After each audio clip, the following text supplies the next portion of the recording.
Hello student, मैं मुन्ना कुमार और आपका चैनल कल स्टडी पे मैं फिर से उपस्थित हो गया हूँ। आज मैं आपके लिए फिजिक्स और केमिस्ट्री का मिसलेनियस लेकर आया हूँ।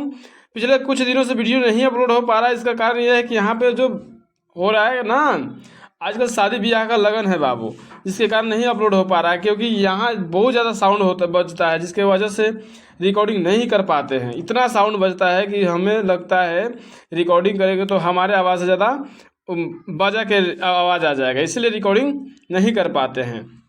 इसके लिए मैं आप लोग से क्षमा चाहता हूँ।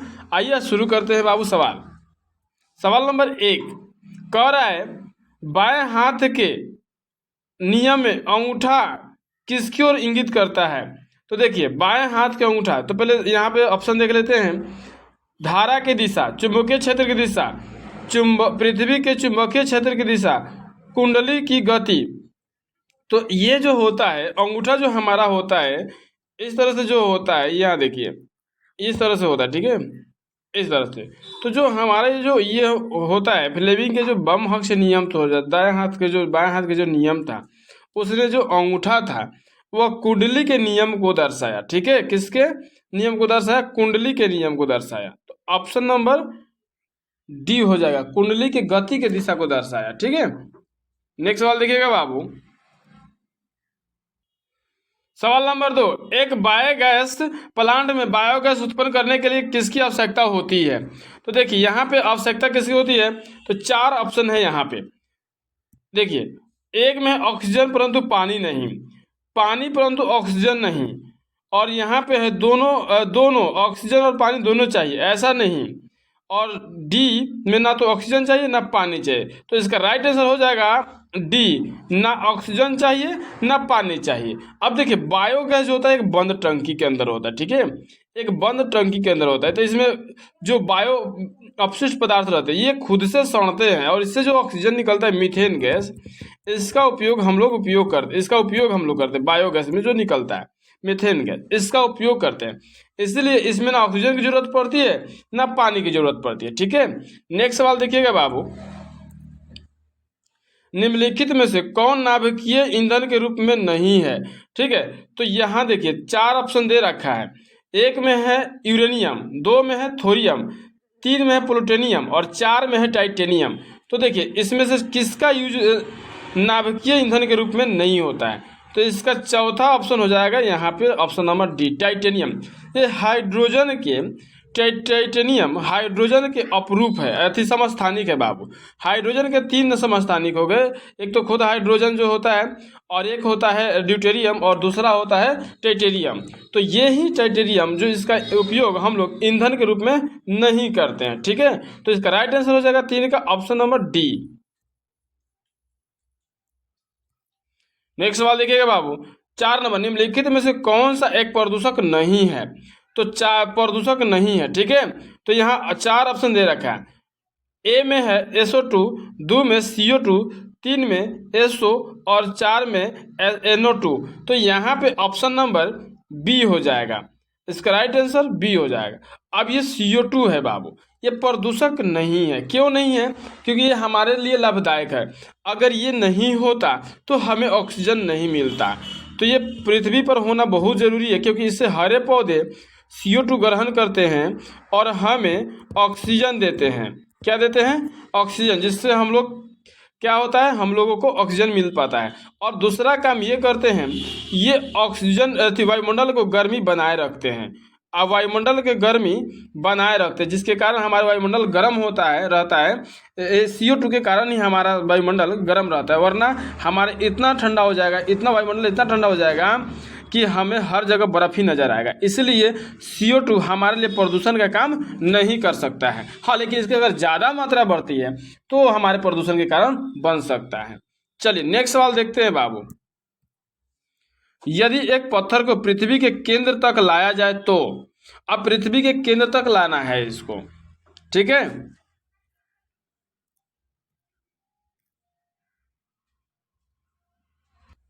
चलिए, तो यह 6 नंबर सवाल कह रहा है कि यदि एक पत्थर को पृथ्वी के केंद्र तक लाया जाए तो क्या होगा। तो इसका भार 0 हो जाएगा, इसका भार प्रभावित नहीं होगा, और भार बढ़ता है जैसे R बढ़ता है, इसका द्रव्यमान बढ़ता है। तो ये जो सवाल है, पृथ्वी के एक पत्थर को पृथ्वी के केंद्र तक लाया जाए, यानी कि जैसे ये पृथ्वी, मान लीजिए कि यहाँ एक, ये हमारा वायुमंडल हो गया, ऊपर हो गया, और ये हमारा पृथ्वी का सरफेस हो गया। अब इस पत्थर को इस केंद्र तक लाया जाएगा तो इसका भार शून्य हो जाएगा बाबू। क्या हो जाएगा? भार, क्योंकि अब पृथ्वी के पास जब समीप आ जाते हैं तो हमारे ऊपर कोई प्रभाव ही नहीं पड़ता है गुरुत्वाकर्षण बल का, तो हमारा प्रभाव अधिकतम नहीं हो पाएगा, इसलिए यहाँ पे उसका भार क्या हो जाएगा? शून्य हो जाएगा। Option number A right answer हो जाएगा। क्या हो जाएगा? Option number A. चलिए नेक्स्ट सवाल देखिए बाबू, 6ठा नंबर सवाल कह रहा है निम्नलिखित में से कौन सी प्रत्यास्था तरंग है। अब कौन सी प्रत्यास्था तरंग है, तो देखिए 4 ऑप्शन दे रखा है। ऑप्शन ए प्रकाश तरंग, 2 में ध्वनि तरंग, 3 में एक्सरे किरणें और 4 में रेडियो की तरंग। तो हमारा राइट आंसर हो जाएगा बी, ऑप्शन नंबर बी, ध्वनि तरंग। ठीक है, नेक्स्ट सवाल देखिएगा बाबू, 233 केल्विन किसके समतुल्य है। तो 233 केल्विन किसके समतुल्य है, तो इसका राइट आंसर हो जाएगा बी, -40 फ़ारेनहाइट के समतुल्य है। ठीक है, नेक्स्ट सवाल देखिएगा बाबू, ये सवाल फिर से वही कॉपी हो गया है तो इसका भी हो जाएगा। चलिए सवाल चेंज करते हैं। चलिए नेक्स्ट सवाल देखिएगा बाबू, कह रहा है कि हाइजेंस के तरंग सिद्धांत के अनुसार किसी भी तरंगाग्रत पर प्रत्येक बिंदु माना जा सकता है। तो तरंगाग्रत पर प्रत्येक बिंदु क्या माना जा सकता है, तो वह क्या होता है? ऑप्शन नंबर इसका डी हो जाएगा, तरंग का नया स्वरूप। अब तरंगाग्रत कर रहा है, देखिए यहाँ पे हाइजेंस का जो कहा था एक ही बार में अलग अलग काम कर पाना संभव नहीं है, हाइजेंस ने कहा था।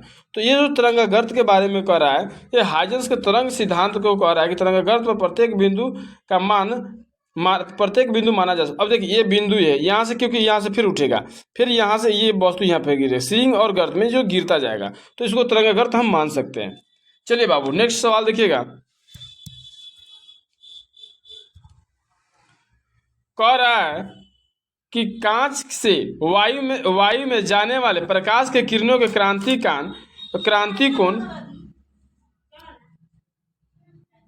क्रांति कोण किसके लिए न्यूनतम है। तो किसके लिए न्यूनतम है इसको जानेंगे। तो यहाँ पे लाल हो जाएगा, हरा हो जाएगा, पीला हो जाएगा, बैगनी हो जाएगा। तो राइट आंसर हो जाएगा, विचलन की बात हो रहा है तो बैगनी के लिए न्यूनतम हो जाएगा। अब देखिए क्या, अब यहाँ से मान लीजिए प्रकाश की किरणें, तो ये जो विचलन होगा तो सबसे नीचे इसी का होगा। ठीक है, सबसे नीचे यही रहेगा। ऐसे अगर रहता है तो क्रांति को सबसे ज़्यादा इसी का रहता है। दूसरा बात देख लीजिए, अगर ये प्रिज्म होता तो प्रकाश ऐसे आता तो ऐसे जाता। ठीक है, तो प्रकाश की किरण ऐसे आता, तो सबसे नीचे कौन होता है? बैगनी, और सबसे ऊपर होता है लाल। तो अब विचलन की बात हो रहा है, तो सबसे ज़्यादा विचलन किसका होता है? बैगनी का होता है। राइट आंसर हो जाएगा बी, 10 का डी हो जाएगा। नेक्स्ट सवाल देखिएगा बाबू, एक गोलाकार दर्पण की वक्रता केंद्र और ध्रुव से होकर गुजरने वाली काल्पनिक रेखाएं क्या होती है। तो ये गुजरने वाली काल्पनिक रेखाएं क्या हो सकती है? तो ऑप्शन नंबर सी हो जाएगा इसका, ऑप्शन नंबर सी हो जाएगा, ऑप्शन नंबर सी, फोकस दूरी। अब देखिए क्या कर रहा है, एक गोलाकार दर्पण की वक्रता केंद्र और ध्रुव से होकर गुजरने वाली काल्पनिक दूरी को क्या कहते हैं। अब देखिए यहाँ पे, अब ये दर्पण है अवतल या फिर गोलाकार दर्पण। मान लीजिए कोई दर्पण है गोलाकार, तो मान लीजिए अवतल दर्पण ले लेते हैं। तो ये जो लाइन होता है, ये यहाँ पे हमारा ध्रुव होता है, यहाँ पे ध्रुव होता है। ठीक है, इससे जो यहाँ पे केंद्र होता है, अब इसके बीच से जो लाइनें गुजर रही है, इसी लाइन को हम फोकस दूरी कहते हैं, फोकस दूरी कहते हैं या प्रधान अक्ष कहते हैं, तो इस बीच के दूरी को, इस बीच के सी और केंद्र और ध्रुव के बीच के दूरी को हम कभी कहते हैं फोकस दूरी कहते हैं। नेक्स्ट सवाल देखिएगा बाबू, अवतल दर्पण से परावर्तन के बाद मुख्य अक्ष के समानांतर एक किरण से होकर गुजरती है, तो किरण से होकर गुजरती है। ए, ऑप्शन नंबर ए, फोकस, मुख्य फोकस। क्या हो जाएगा इसका? मुख्य फोकस अवतल दर्पण के परावर्तन के बाद गुजरती है बाबू। ठीक है, चलिए नेक्स्ट सवाल देखिएगा बाबू,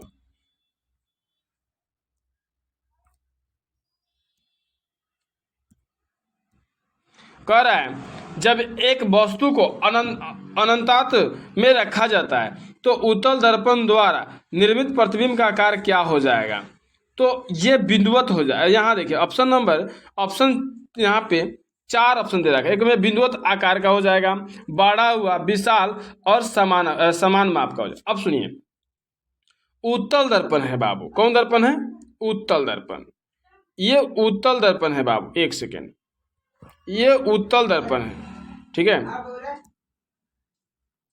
तो उत्तल दर्पण के इधर से अगर कहीं आप वस्तु रखते हैं और अनंत पर अगर कोई वस्तु रख देते हैं तो वह वस्तु क्या हो जाएगा, उसका जो दर्पण के जो प्रतिबिंब आएगा, आकार आएगा, वो छोटा सा होगा। क्योंकि उत्तल दर्पण में प्रतिबिंब हमेशा छोटा बनता है, सीधा बनता है और आभासी बनता है। तो जो अनंत पर किसी वस्तु को रखेंगे तो उसका प्रतिबिंब उत्तल दर्पण में बिंदुवत हो जाएगा, एकदम बिंदु मात्र हो जाएगा। ठीक है, तो इसका राइट आंसर हो जाएगा ए, 13 का ए, ऑप्शन नंबर ए। चलिए बाबू नेक्स्ट सवाल देख लीजिए, निम्नलिखित में से किसका अपूर्णांक सबसे अधिक है? तो अब देखिए, यहाँ ऑप्शन 4 दे रखा है, बर्फ है, कार्बन है, हीरा है, मानिक है। तो राइट आंसर इसका हो जाएगा हीरा। अब हीरा का जो होता है अपूर्णांक होता है 2.42। हीरा का अपूर्णांक 2.42 होता है। और एंगल के बात करें, इसमें कोण के बात करें तो 24 डिग्री होता है। ये दोनों बातें आपको याद रखने हैं, ये दोनों बातें आपको याद रखना है ताकि आपके लिए ज़्यादा हेल्पफुल हो सके। हीरा का अपूर्णांक 2.42 होता है और कोण की बात करें तो 24 डिग्री होता है। नेक्स्ट सवाल देखिएगा बाबू, एक गोलाकार लेंस की वृत्ताकार रूपरेखा के प्रभावी व्यास को कहा जाता है। ठीक है, तो इसका होता है गोलाकार लेंस है और वृत्ताकार रूपरेखा के प्रभावी व्यास को क्या कहा जाता है? तो छिद्र कहा जा सकता है, दृष्टिकोण कहा जाता है, ध्रुव कहा जाता है, मुख्य फोकस कहा जा सकता है। इसमें जो मन करे सो कहिए, लेकिन इसका राइट आंसर हो जाएगा ए, छिद्र होगा बाबू। अब बताते हैं आपको। ठीक है, अब ये जो कह रहा है गोलाकार लेंस के वृत्ताकार रूपरेखा, अब ये जो गोलाकार लेंस है बाबू, इसका जो ये होल्स काम करेंगे ना, यहाँ से जब लाइट गुजारा जाएगा तो ये एक होल्स के तरह काम करेंगे, जिसके कारण से हम वृत्ताकार रूपरेखा भी कहते हैं। नेक्स्ट सवाल देखिएगा बाबू, आंख का अक्षिपट यानी कि नेत्रपटल, अक्षिपट का मतलब होता है नेत्रपटल, ये क्या होता है? तब प्रकाश के संवेदना पटल कहलाता है, लेंस कहलाता है, वस्तु कहलाता है, छिद्र कहलाता है। तो नेत्रपटल क्या होता है? आँख जो हमारा होता है ये दूर से आती हुई प्रकाश के किरणों को क्या करता है? नियंत्रित करता है। ये जो हमारा होता है, ये हमारा जो दृष्टिपटल है, ये वस्तु के प्रकाश, नेत्रपटल जो है प्रकाश को नियंत्रण करता है। कितना प्रकाश हमारे आँख के अंदर आना चाहिए, कितना नहीं आना चाहिए, इसका नियंत्रण करता है। तो इसका आंसर हो जाएगा प्रकाश का संवेदना पटल। क्या हो जाएगा?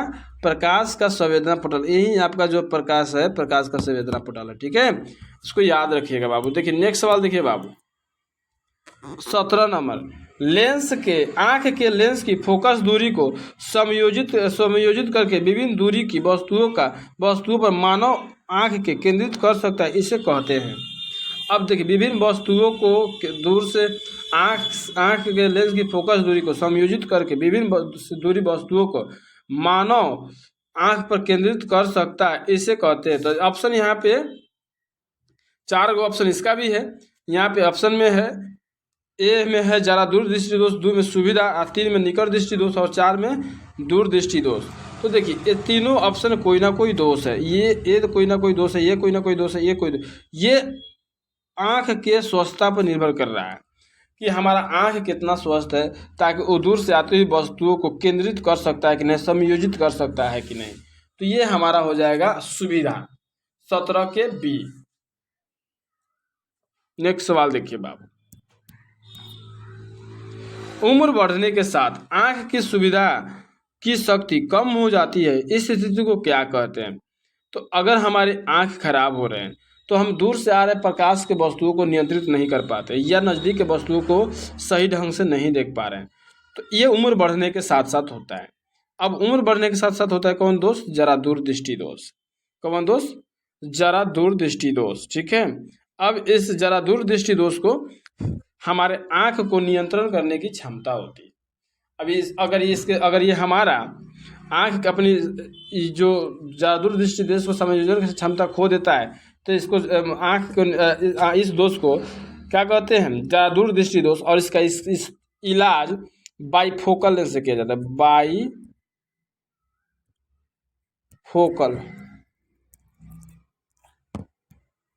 लेंस से होता है।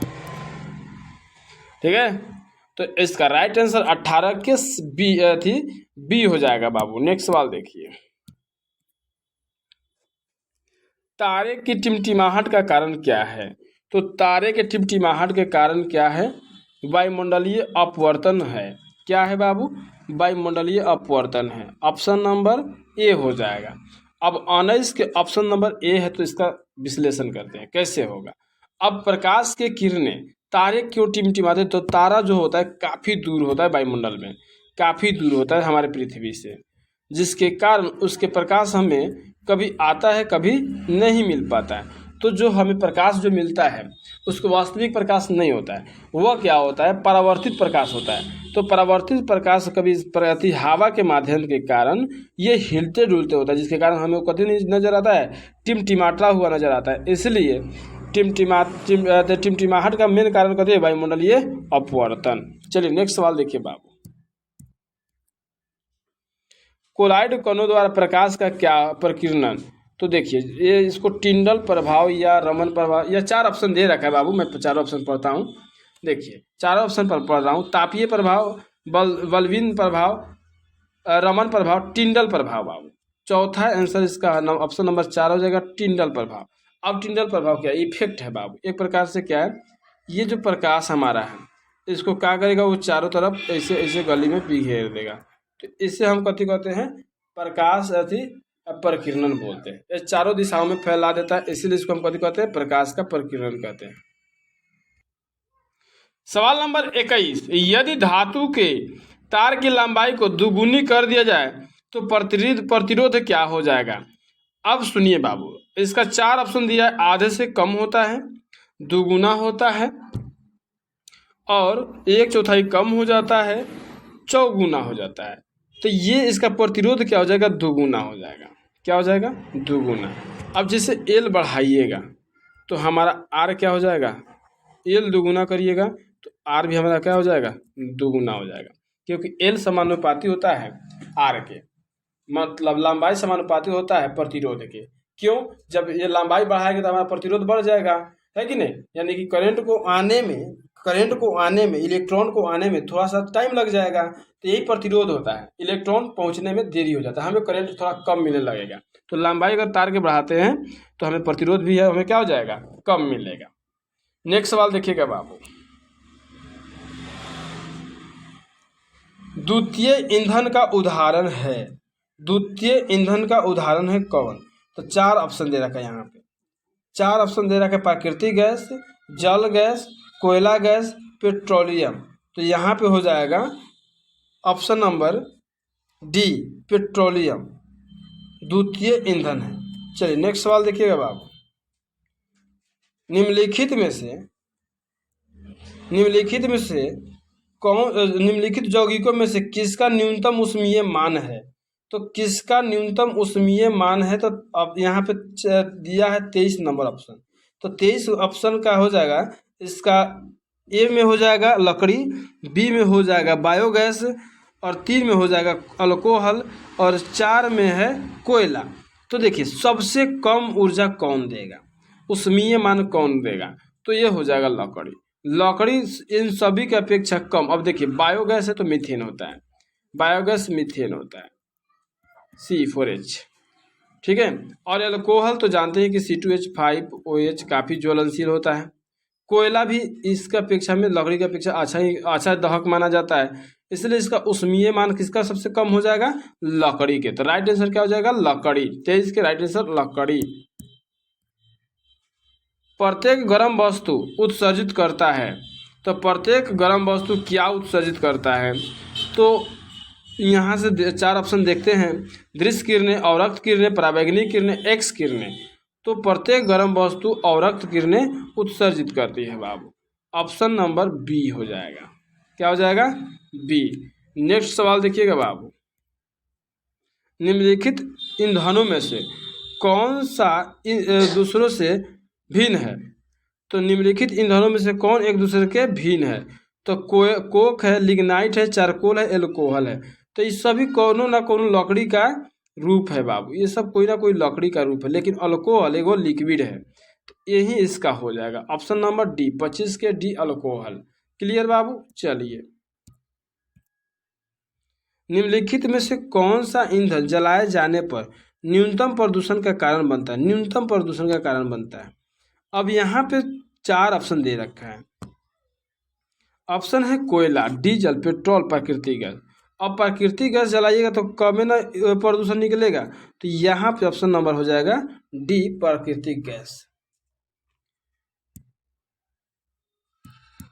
नेक्स्ट सवाल देखिए बाबू। निम्नलिखित में से कौन सा एक उपयुक्त नाभिकीय ईंधन है? तो कौन है उपयुक्त ईंधन? तो यहाँ 4 ऑप्शन है। एक में नेपटूनियम 239, थोरियम 232, यूरेनियम 235, प्लूटोनियम 239। तो इसका राइट आंसर हो जाएगा यूरेनियम 235। 27 के बी, सॉरी बी, हाँ बी, 27 के बी। नेक्स्ट सवाल देखिएगा बाबू। पृथ्वी के द्रव्यमान की अपेक्षा बृहस्पति का द्रव्यमान गुना होता है। तो 28 नंबर सवाल है बाबू। इसका ऑप्शन नंबर सी हो जाएगा, 318 गुना अधिक है। पृथ्वी के द्रव्यमान की अपेक्षा बृहस्पति का द्रव्यमान, तो पृथ्वी के द्रव्यमान की अपेक्षा बृहस्पति का द्रव्यमान कितना गुना अधिक है, ये बताना है। अब सवाल ये है। तो ऑप्शन यहाँ पे 4 ऑप्शन है। 95 गुना, या 195 गुना, या 318 गुना, या 0.8 गुना। तो इसका राइट आंसर हो जाएगा 195 गुना। 195 गुना। ठीक है। नेक्स्ट सवाल देखिएगा बाबू। सॉरी बाबू, इसका राइट आंसर सी हो जाएगा 118 गुना, सॉरी 318 गुना। ठीक है। नेक्स्ट सवाल देखिएगा बाबू। निम्नलिखित ग्रहों में से उपग्रहों की संख्या न्यूनतम है किसके पास? मतलब इसमें सबसे कम किसके पास उपग्रह है? अब यहाँ पे ऑप्शन दिया है। तो देखिए, ये सवाल नंबर 29 है बाबू। सवाल नंबर 29 है। तो यहाँ पे पृथ्वी हो जाएगा। क्या हो जाएगा? पृथ्वी के पास सबसे ग्रह कम है, क्योंकि यहाँ पृथ्वी के पास एकमात्र उपग्रह है। पृथ्वी के पास एकमात्र उपग्रह चंद्रमा है। पृथ्वी के पास एकमात्र उपग्रह कौन है? चंद्रमा है। इसके अलावा कोई उपग्रह पृथ्वी का नहीं है। निम्नलिखित ग्रहों में से किसके उपग्रहों की संख्या न्यूनतम है? तो वही सवाल है बाबू, ये भी दोहरा दिया। ठीक है। चलिए नेक्स्ट सवाल देखिएगा बाबू। निम्नलिखित में से कौन सी दूरी की सबसे न्यूनतम इकाई है? तो इसमें अगर 4 में अगर देखा जाए तो दूरी का सबसे न्यूनतम इकाई किलोमीटर है बाबू, क्योंकि ये भी खगोलीय दूरी काफ़ी लंबा दूरी है। पार्सेक है, प्रकाश वर्ष है, ये सब बड़ा बड़ा चीज़ें है बाबू। इसलिए ये सबसे छोटा अगर मात्रा कहिएगा तो क्या हो जाएगा? किलोमीटर हो जाएगा। यहाँ साल्वे प्रक्रिया से प्राप्त नहीं होता है। अब साल्वे प्रक्रिया से क्या नहीं प्राप्त होता है? तो साल्वे प्रक्रिया से सोडियम क्लोराइड नहीं प्राप्त होता है। बाकी ये 3 चीज़, soda chloride, soda baking soda, ये साल्वे विधि से प्राप्त होता है। अगर आप नहीं पढ़े हैं तो जाके हमारा चैनल पे इसको पढ़ सकते हैं। काफ़ी अच्छे से समझाया गया है बाबू इसको। नेक्स्ट सवाल देखिए बाबू। निम्नलिखित चूर्ण को वायु में खुला रखने पर इसका उत्पाद होता है। निम्नलिखित चूर्ण को वायु में खुला रखने से इसका उत्पाद होता है। अब इसके उत्पाद क्या बनेंगे, तो ये बन जाएंगे CaCO3। CaCO3 विरंजक चूर्ण को अगर वायु में खुला छोड़ देते हैं तो कार्बन डाइऑक्साइड गैस को ग्रहण कर लेगा। विरंजक चूर्ण का सूत्र यही होता है KO कल। इसका भी क्रिया अगर CO2 से कराएंगे तो क्या बनेगा CaCO3। ठीक है, CaCO3।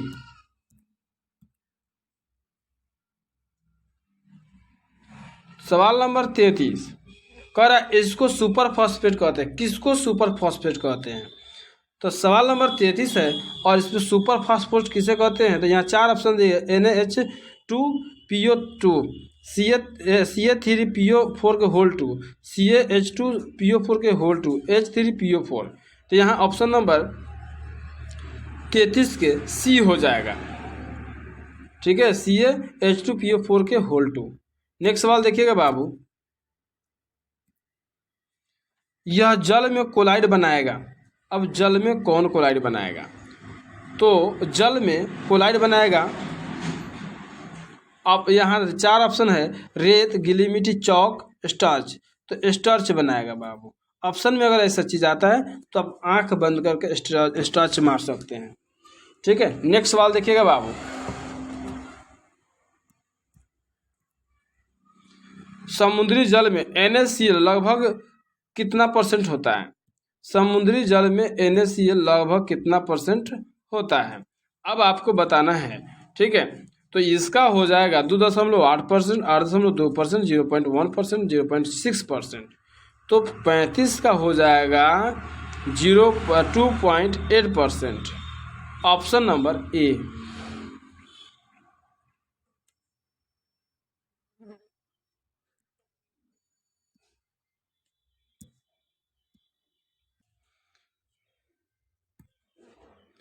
चलिए 36 नंबर सवाल है, ओजोन परत सबसे घनी यहाँ पर होती है, तो ये कहाँ पर होती है, तो 4 ऑप्शन यहाँ पे दिया हुआ है ट्रोसोफियर, एस्ट्रोफियर, मेसोफियर, थर्मोफियर। अब ये किस लेयर में ओजोन परत सबसे घनी होती है, ये बहुत ही इंपॉर्टेंट सवाल है बाबू। तो ऑप्शन नंबर बी एस्ट्रोफियर में होता है। अब इसके 4 लेयर होते हैं बाबू, 4 लेयर होता है। तो दूसरा नंबर लेयर जो होता है काफी घना होता है। चलिए बाबू एस्ट्रोफियर। नेक्स्ट सवाल देखिएगा बाबू 37 में, वायु में अधिकतर पीबी के कण इससे आते हैं।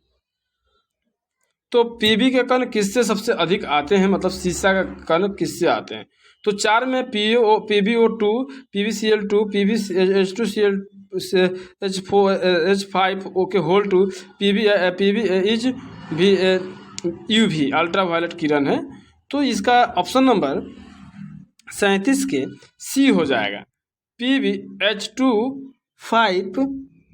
के होल 4। ठीक है, ये इसका आंसर हो जाएगा बाबू। नेक्स्ट सवाल देखिएगा,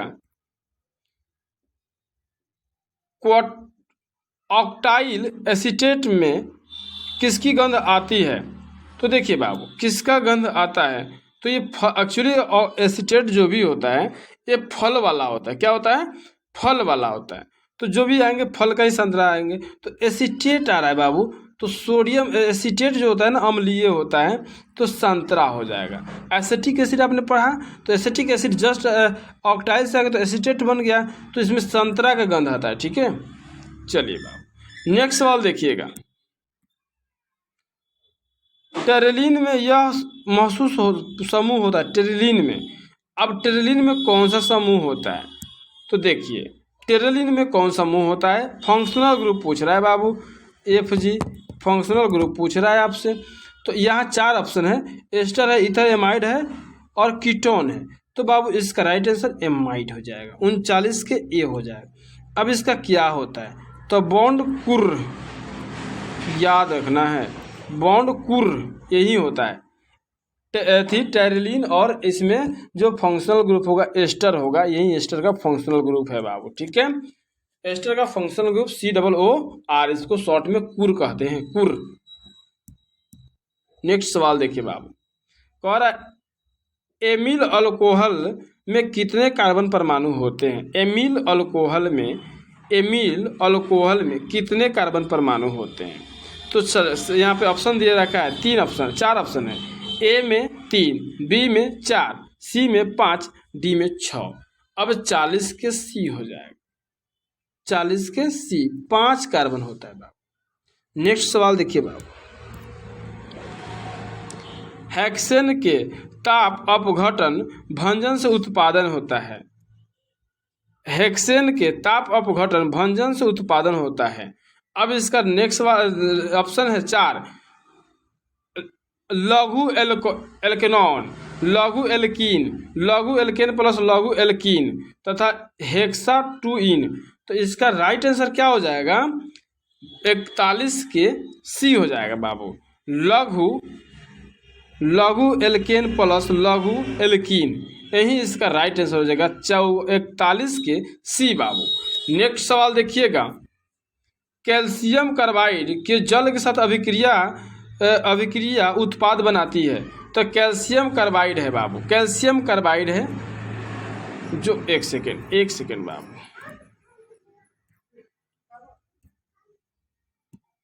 कैल्शियम कार्बाइड है। अब कैल्शियम कार्बाइड में जो आपको बातें जाननी है वो है, तो ये कैल्शियम कार्बाइड है, जब आप जल से अभिक्रिया करेगा तो क्या बनाएगा? तो कैल्शियम कार्बाइड जल से अभिक्रिया करता है तो इथीन बनाता है। क्या बनाता है? इथीन बनाता है। ठीक है, तो नेक्स्ट सवाल देखिएगा बाबू, एथाइन को अंगारे जैसे लाल नली में प्रवाहित करने पर किसका उत्पाद होता है? तो एथाइन को, ठीक है, और ए में दिया है 43 का, जो ए में दिया है C2H4 और है C6H6, सी में है CH3CHO और CH3COH। अब यहाँ पे इसका राइट आंसर हो जाएगा 43 के ऑप्शन नंबर डी, अल्कोहल बन जाएगा बाबू। क्या बन जाएगा? अल्कोहल। और इसको जो मेथाइल अल्कोहल बन जाएगा, ये क्या बन जाएगा? Methyl alcohol. नेक्स्ट सवाल देखिएगा बाबू, ये मेथाइल अल्कोहल है। ठीक है, नेक्स्ट सवाल देखिएगा बाबू, ग्लूकोज के 1 मोल में ऑक्सीजन परमाणु के कितने मोल होते हैं? तो ग्लूकोज के 1 मोल में 6 मोल ऑक्सीजन होता है, 6 मोल ऑक्सीजन होता है। देखिए कैसे होता है, C6H6 C6H12O6। अब यहाँ ऑक्सीजन कै गो है? तो 6 गो है, तो 6 मोल इसका राइट आंसर हो जाएगा बाबू। नेक्स्ट सवाल देखिए, 44 हो गया। 45 के देखिए बाबू, भूपर पट्टी में सबसे बहुलता से पाए जाने वाले तत्वों में से दूसरा स्थान पर किसका है? तो भूपर पट्टी में बाबू, अब भूपर पट्टी में बहुलता में पाया जाने वाला दूसरे स्थान पर जो तत्व है बाबू, वो है अल्मुनियम। ठीक है, एल्युमिनियम नहीं हो सकता है यहाँ पे, एक सेकेंड बाबू। चलिए, तो इसका राइट आंसर हो जाएगा ऑप्शन नंबर बी, आयरन। क्या हो जाएगा? ऑप्शन नंबर बी, आयरन हो जाएगा बाबू। नेक्स्ट सवाल देखिए, N2O के जलीय विलयन का pH मान क्या होता है? अब N2 देखिए धातु के ऑक्साइड क्षारीय होता है। आप भी जानते हैं कि धातु का ऑक्साइड क्षारीय होगा तो 7 से अधिक होगा बाबू। क्या होगा? अब देखिए ये दो तो ऑलरेडी नहीं होगा, क्या कि ये सब 7 से कम है, ये सब 7 से कम है, तो ये तो होगा नहीं। और ये तो कभी अम्लीय चाहे क्षारीय के बारे में बताता ही नहीं है। तो ठीक है, तो अब लास्ट हमारा बन रहा है 7 से अधिक हो जाएगा, 7 से अधिक हो जाएगा। तो ये यानी कि ऑप्शन नंबर डी हो जाएगा, ऑप्शन नंबर डी हो जाएगा। 46 के ऑप्शन नंबर डी, 7 से अधिक क्षारीय।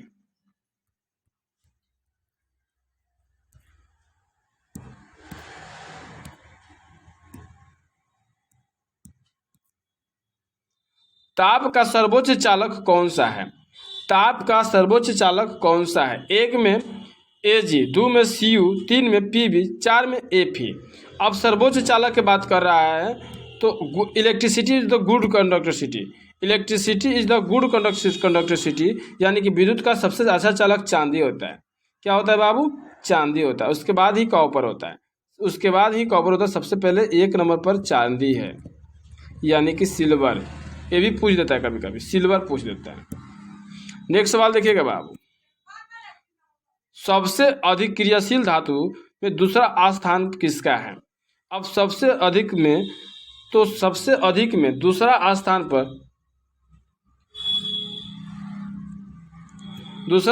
पर ब्रोमीन का है बाबू। 48 के पोटासियम का है। 48 के पोटासियम के है। अब कैसे, तो यहाँ पे लिख के बाबा का नाम गल जनकर, तो सबसे पहले कौन आ रहा है? लिथियम आ रहा है। तो दूसरा स्थान पर कौन है? पोटासियम है बाबू। दूसरा स्थान पर पोटासियम है। ऑप्शन नंबर ए हो जाएगा 48 के, ऑप्शन नंबर ए। नेक्स्ट सवाल देखिएगा बाबू, सिनेवार के भर्जन में कौन सा धातु मिलता है? सिनेवार के भर्जन में निम्नलिखित में से कौन सा धातु मिलता है? तो सिनेवार के भर्जन में यहाँ 4 ऑप्शन दे रखा है, कॉपर है, एल्युमिनियम है, मैग्नीज है और अथी है, पारा है। तो यहाँ पे हो जाएगा राइट आंसर पारा हो जाएगा सिनेवार में। अब कोई भी होगा, जैसे HGS सिल्वर सिंदूर का सूत्र होता है, तो इसलिए ये सिनेवार है बाबू। अमंगल बोलते हैं इसको, अमलगाम बोलते हैं, अमलगाम यानी कि सिनेवार। तो सिनेवार लगा है तो उसमें HG होना, पारा होना जरूरी है। सिनेवार का मतलब होता है HG होना जरूरी है। नेक्स्ट सवाल देखिएगा बाबू,